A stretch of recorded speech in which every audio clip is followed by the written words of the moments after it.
Hey folks, Matt from artoftheimage.com. I've got the Panasonic FZ300 right here. FZ300 for the American pronunciation. Here in Canada, we say Z. I don't know why, we always have, we always do. Anyways, FZ300 right here. There's the box, there's the camera. So it's not an unboxing, I've already taken it out, but let me quick tell you what else you get in the box besides just the camera. You get a software disk. You get some paperwork. Looks like we have the manuals in here. Let me just quick show you. So there's the disk, quick guide for 4K photo, which this does have 4K photo, spoiler alert, which is super cool. That's the ability to extract stills from 4K photo video. So you're shooting 4K video, you can get an 8 megapixel still out of anywhere in that video, pull it out, have a really nice file that's printable. Really nice. And then because this is Canada, we have the actually looks like we've got three. Looks like we've got Spanish, French, and English. And then we've got the limited worldwide warranty. And but this is what I'll be looking at, the basic owner's manual. I haven't got into it yet, but we're gonna have a quick peek. Not in this video, but I'm gonna be looking through it. So that's what's in the box there. Underneath, it came very nicely wrapped in some kind of satiny material. We've got your packaging for your cords and your battery and whatnot. And I think there was a strap, and I think this was a USB cord. Looks like the micro HDMI. And there is the strap.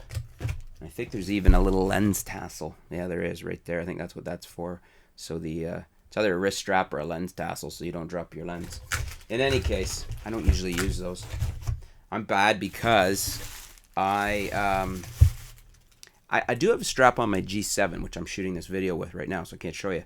But for the most part, I actually like to leave the straps off. I know that's not good camera safety, but I like the camera with the strap out of the way, just so I can get my hands around and stuff. And I guess I could get a quick release strap I can take on and off really quick, but I never do, and I usually don't shoot with the strap on. But we'll see if I do that with this one or not. Anyways, put these boxes away out of here, put the paperwork back in, and get down to the camera. So this is the camera, and it feels really nice in hand. Equivalent to the construction build quality on here, I would say, is equivalent to my G7, maybe even on par with the GH4. It comes with a hood, so that's a nice feature. You don't have to spend extra. That's the size of the camera without the hood on it, as you can see. Let me flip it on here, and we'll show you the lens. I'll take the lens cover off so you're not having any illusions of length. But that's the lens fully extended. And you have to realize this is a 25 to 600 millimeter lens. So it's really nice because it's a long lens, 600 millimeters, but it's also pretty wide at 25 millimeters. So, and it's only that big when it's extended. So not bad. And, well, not bad at all. And then when you put the hood on, we give it a little twist, and that's the size of it with the hood on. And then there it is, fully extended as well. So nice compact little camera. On the one side here we have a tele-wide switch on the side of the lens barrel, and then we also have, looks like also manual focus, so you can do fine-tune your adjustment, and for macro, which is really nice. So up top on the deck plate we've got another tele-wide zoom. That's where you zoom your lens in and out, what I was doing earlier. We've got a function 1 button. We've got a red dot button that's obviously for video. We got a function 2. We got a Wi-Fi light indicator. We got your mode dial, and you can set it, all your standard modes, your video mode, manual, shutter speed, aperture priority, program, and a few more. On the side of that is your on-off switch. It does have the FZ300, as most of the Panasonic cameras now do, a full vari-angle LCD, so it swings out. I can flip it around to you guys, put it back this way, and a standard layout on the back. Very nicely constructed camera. Really reminds me, other than the fact that it's a fixed zoom, a fixed lens camera, really reminds me of my G7. The body is quite similar.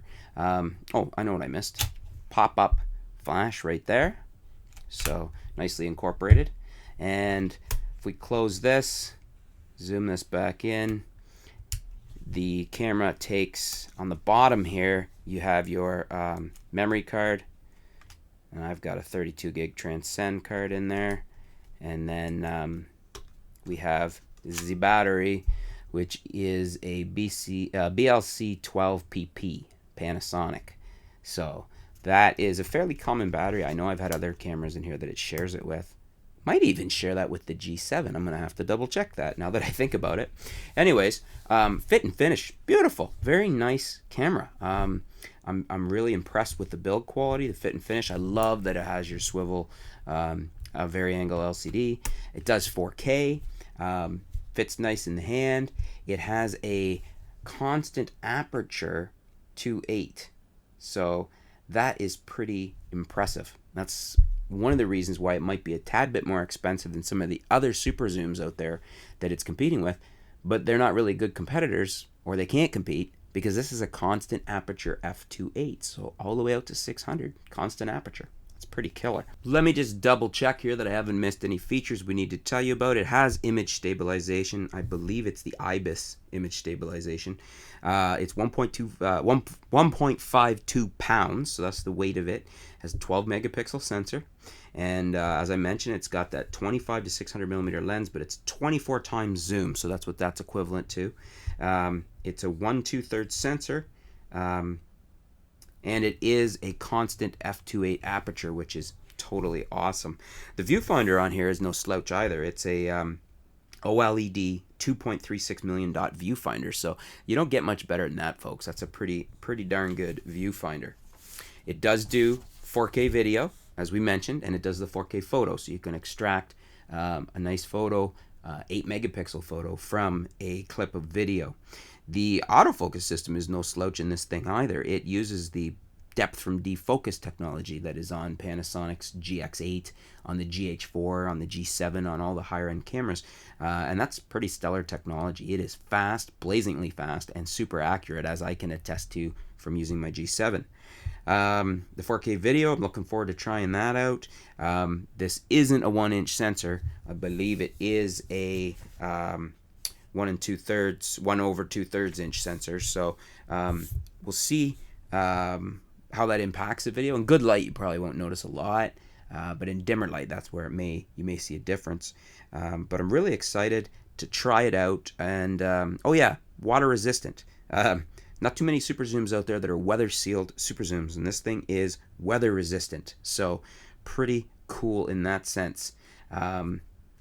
Not sure what else to tell you about it other than I'm really liking the look of this camera and the feel of it, and just everything about it. The tactile feel of it is great. The grip has a nice depth for my hand.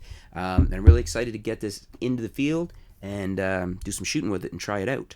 The fact that it does have a hot shoe is super nice because we can do some wireless remote flash, so that can be the great equalizer when you're using a smaller sensor on a camera like this. So anyways, if you have any questions about it, leave it in the comments below. I'll see if I can get them answered for you, and I'll be back soon with some sample shots. Maybe we'll take it out on an outing somewhere and show you what the little FZ300 can do.